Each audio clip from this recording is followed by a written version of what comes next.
परजंग 16 मौजा सपर जाति समाज 17तम वार्षिक बड़ सभा अनुष्ठित।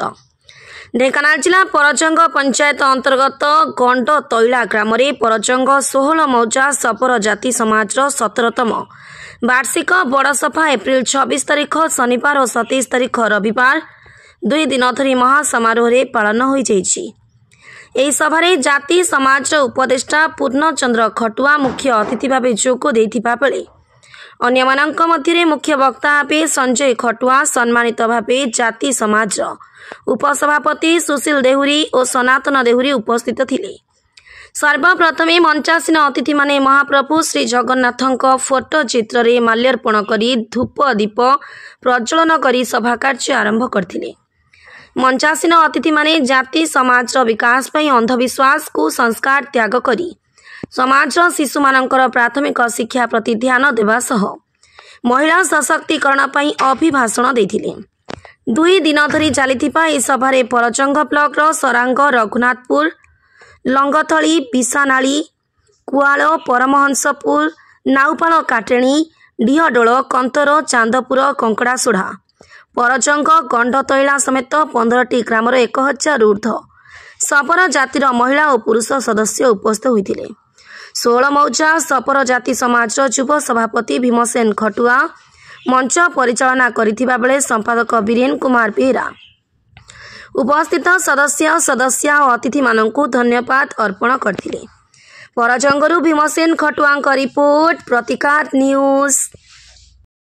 उपस्थित रही आमको बहुत गर्व अनुभव होची। एमिति आगामी वर्ष रे योगदान देई आमे आम बड़ सभार उन्नति को आगे नवा चाहूँ। आमर वार्षिक उत्सव रे जहा अतिथि माने उपस्थित उपदेश देइथिले ताहा आमे आगामी वर्ष पई अनुसरण करी बाट आगको आगे नबु एवं आगामी युवपीढ़ी पई सजग होई रहिबु एवं आमर माँ भौणी आगको सशक्ति होई जातिर विकास पई आग धाड़ी रे रहिबे। मु भीमसेन खटुआ परजंग 16 मौजा सबर जाति समाज सभापति। आज को 2 दिन धरी परजंग पंचायतर गंडतला सबर साइट ठारे आमर ए वर्षर वार्षिक बड़ सभा अनुष्ठित होता। यही सभारे प्राय 15टी मौजार माँ भौणी और गुरुजन माने आमर उपस्थित थिले। यही सभारे प्राथमिक शिक्षार केमती विकास हम आम समाज केमती अंधविश्वास दूर कर सामाजिक क्षेत्र लोक मैंने सामिल हेबे से विषय आलोचना करागला एवं अनेक गुड़े सुविधा अच्छी जहाँकि आमर मौलिक अधिकार आदिवासी तालिकाभुक्त होगापर लोक मैंने शिक्षा केमती भल पाइबे एवं चाकरी क्षेत्र में अग्रसर हेबे से विषय आलोचना करागला।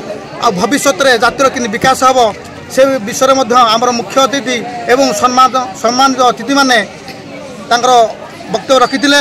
मु आशा करुच्ची आगला दिन में निश्चित ए समाज आगू जीव एवं सामाजिक सूत्र निहाती सामिल हेब एवं यही लोक मैंने बाई जातिर लोक मैंने समाज में मुंड टेकी चलिए एवं निहाती दिन दिन ए जातिर ना रखिए।